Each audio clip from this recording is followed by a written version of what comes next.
नमस्कार. बघा 6:30 वाजले. व्हिडिओला सुरुवात केली आणि आज आहे ना मस्त अशी मेथीची भाजी करणार आहे, रस्सा भाजी आणि बाजरीच्या भाकरी. तर बघा त्यासाठी ना मेथीची भाजी अशी निवडलेली आहे, म्हणजे कालच आजीनं आणि तिन्ही ना निवडून ठेवली, आजीनं आणि बाबांनी. तर आज आहे ना ही मेथीची भाजी करायची मला, रस्सा भाजी. तर त्यासाठी ना आता भाजीमध्ये पाणी टाकलं आणि भाजीची रेसिपी ना थोडक्यात तुमच्या संग शेअर करते. तर बराच वेळ मी शेअर केली आहे, पण काही नवीन ताई जॉईन झाल्या ना, त्यामुळं परत मी त्याच्या भाजीची रेसिपी ना तुमच्या संग शेअर करते. तर आता चूल पेटून घेतली आणि भाजी ना चुलीवरच करणार आहे मी. तर चूल पेटून घेतली आणि तेल टाकले 2 पळ्या. लसूण चांगला तळून घेते, त्यानंतर त्यामध्ये थोडेसे जिरे टाकते 1 चमचाभर आणि जिरे लसूण चांगला तळून घेणार आहे आणि त्यानंतर भाजी टाकायची. तर चांगला लसूण आणि जिरे तळले ना भाजीला चव पण छान येते. तर आता आहे ना मळ्यामध्ये भाज्या पण एवढ्या आल्या नाही आहे, कारण मध्ये मध्ये ना दररोजचा पाऊस चालू होता, त्यामुळे भाज्या आहे ना थोड्या खराब होऊन गेल्या. ज्या आहे ना त्या ज्या राहिल्या ना त्या आहे चांगल्या, पण ज्या गेल्या त्या गेल्याच.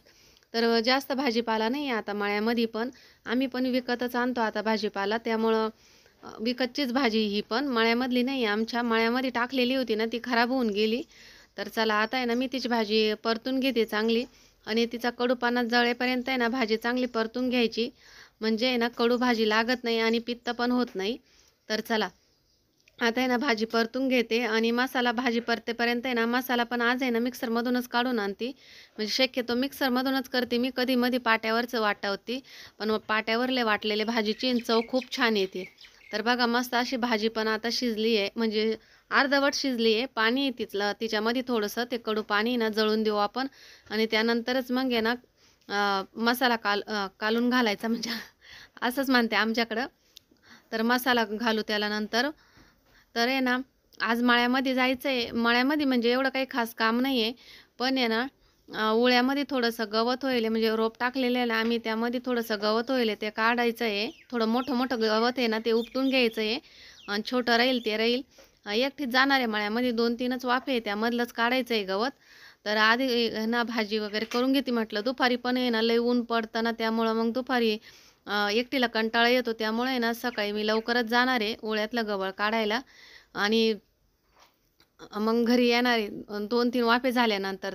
तर बघा भाजीमध्ये आता आहे ना आपण मसाला टाकू आणि मसाला टाकल्यानंतर थोडंसं पाणी टाकायचं आहे, कारण बाजरीच्या भाकरीबरोबर करणार आहे ना आपण ही भाजी खायला, त्यामुळे ना रस्सा थोडा पातळच पाहिजे. आणि जास्त काही म्हणजे आता ह्या वर्षी ना जास्त काही एवढे मळ्यातले कामं नाही आहे, मका करून दिलेलं आहे.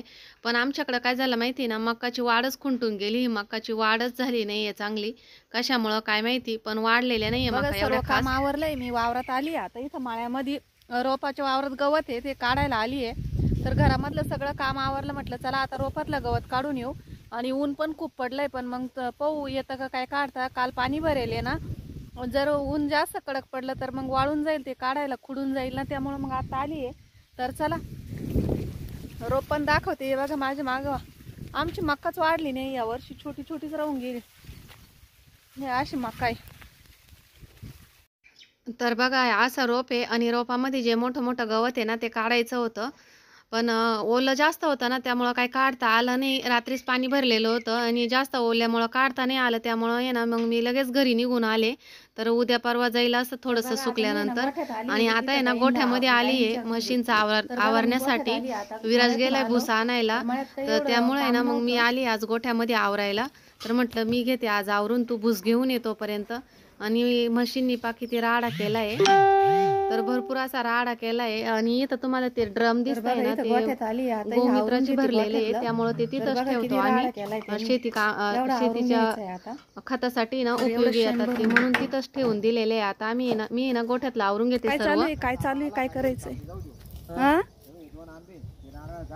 ते आंबे इड लावू आपण. हे इथं एका आंबाला ते 2 आंबे बर का, ते त्याच्यानंतर तिकडे एक नारळ झाड आहे.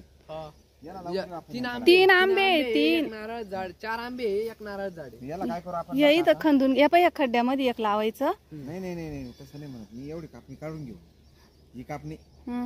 अहो मग त्यावर लय मोठे जाते ते झाड. चारा येईल ना ढोरायला. असं नाही करायचं, थोडं वाढून द्यायचं, एवढंच वाढून द्यायचं, राऊंड मारून दाखव. नाही नाही हा नंतर ना, हा नंतर तेवढं जागे ती मोकळी करायची. त्या आंब्याचे तर त्या आंब्याचे ते खाऊ राहिले. काय हो राहील त्या आंब्याचे शेंडे मोडावं लागते, म्हणजे खुडून घ्यावं लागतील. पानं आहे ना आळ्या खाऊ राहिली. मी काय नाही शेतीत उतरा- कवळे हा, कवळे कापून पानं. टाकू त्याला.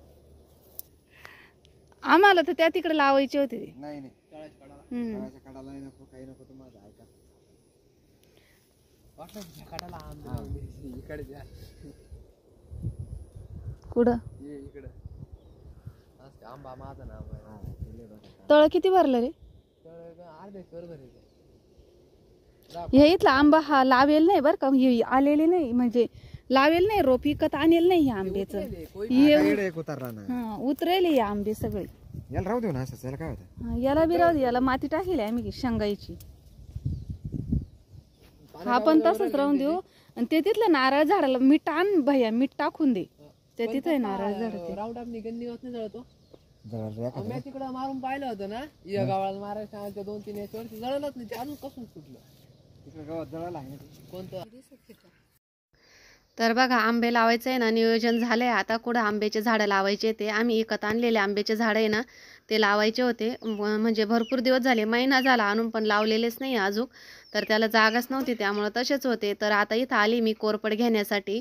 तर दीदीचा कॉल आला होता मला का दीदी बोलली की माझ्यासाठी ना केसांसाठी तेल बनवून ठेव म्हणून. तर मी आले का मग घेऊन जाईल. तिचे केस आहे ना गळताय खूप त्यामुळं. तर आता आहे ना कोरपड काढून आणली मी आणि धुवून घेते चांगली. त्याच्यावरती घाण वगैरे असताना त्याच्यामुळे ना मी धुवून घेते. आणि आजी मला सांगत होत्या का कोरपडीचं तेलामध्ये ना जास्वंदीचे फुलं पण टाकतात म्हणून. आणि इथंच ओट्यावर बसलेल्या आहे त्या. तर त्या सांगत होत्या म्हणजे मला की काय काय टाकायचं तेलामध्ये म्हणून ते.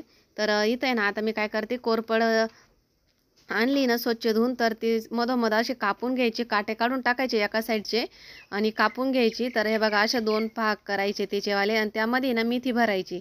तर आता आहे ना सध्या थोडं गरमट आहे वातावरण, थंडावा नाही आहे त्यामुळे ना मोड येऊन जातील एका दिवसामध्ये. नाहीतर थंडीच्या दिवसामध्ये ना मोड नाही येते लवकर त्यामुळे ना मग ते 2-3 दिवस ठेवावं लागते.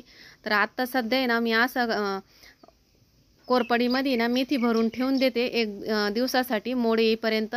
आणि नंतर मग त्याचं तेल बनवते. ते तेल आहे ना तुमच्या संग नक्कीच शेअर करेल मी कशा पद्धतीने करते ते. पण आता सध्या आहे ना कोरपडीमध्ये ना मेथी भरून ठेवते. मेथी थोडी जास्तच आणली मी बाहेर पण मग काही हरकत नाही. नंतर मी तेलामध्ये परत टाकून देईल कोरडी पण मेथी. आणि याचं तेल आहे ना खूप छान होतं बरं का, अजिबात केस गळत नाही, लांब होतात आणि दाट पण होतात आणि खूप म्हणजे खूप छान असे सिल्की पण होतात केस. तर नक्कीच तुमच्या संग मी हे तेल आहे ना शेअर करणार आहे. तर आज आहे ना पाहिजे तसं काही काम नव्हतं माळ्यामध्ये. गेली होती मी रोपातलं गवत काढायला पण रोपामध्ये का नाही गवत नव्हतं एवढं आणि ओलंही होतं त्यामुळं मग मी घरी आले. ओले असल्यामुळे ना ते काढता नाही आलं, रोप तुडल म्हटलं म्हणून. तर आता आहे ना गोठ्यातलं पण आवरून झालं आणि झाडं लावायचं पण नियोजन झालं. तर मग मला आठवण आली कोरपडीकडं पाहिल्यानंतर का दीदीने मला कोरपडीचं तेल बनवायला लावलेलं आहे म्हणून मग मी ना कोरपड काढून आणली आणि मेथी भरून घेते यामध्ये. तर अशा पद्धतीने आहे ना मी कोरपडीमध्ये मेथी भरून ठेवते. तर पुढचं टोक आहे ना जास्त बारीक आहे त्यामुळे ना मी काढून टाकते आता. आणि एवढे 3च याच्यामध्ये ना मेथी भरून ठेवते. तर भरपूर अशी मेथी होईल ही पण. आणि कोरपड पण खूप होईल त्याला, मध्ये काही जास्त लावत नाही. आता हे ना गरमाटावर एखाद्या ठिकाणी ना डब्यावरती ठेवून देते म्हणजे त्याला मोड येतील. झाकून ठेवायचं पण दडपून. तर बघा अशा पद्धतीने ना झाकण ठेवायचं त्यावरती आणि गरमाटाच्या ठिकाणी ठेवून द्यायचं म्हणजे ना त्याला चांगले मोड येतील. तर मग मी आता आहे ना डब्यावर ठेवते इथं म्हणजे मोड येतील चांगले त्याला. असे ओपनच ठेवते मी कारण गरमट आहे ना आता त्यामुळं. चला व्हिडिओची एंडिंग पण इथंच करते. कसा वाटला कमेंट बॉक्समध्ये नक्की कळवा. आवडल्यास लाईक शेअर आणि सबस्क्राईब करायला अजिबात विसरू नका. भेटू पुढच्या व्हिडिओमध्ये, तोपर्यंत बाय, धन्यवाद. तर बघा झाडं फुलं किती छान आहे. संध्याकाळ झाली पण फुलं खूप छान आहे इथं.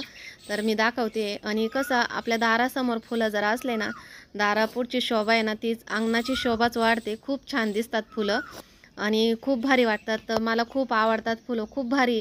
म्हणजे सगळ्या झाडांना ना फुलं येतात. सकाळी ना देवपूजासाठी खूप असे फुलं राहतात. देवपूजा करून सुद्धा फुलं उरतात. आणि मस्त असं संध्याकाळचं वातावरण दाखवते मी तुम्हाला. खूप छान असं वातावरण झालंय संध्याकाळचं.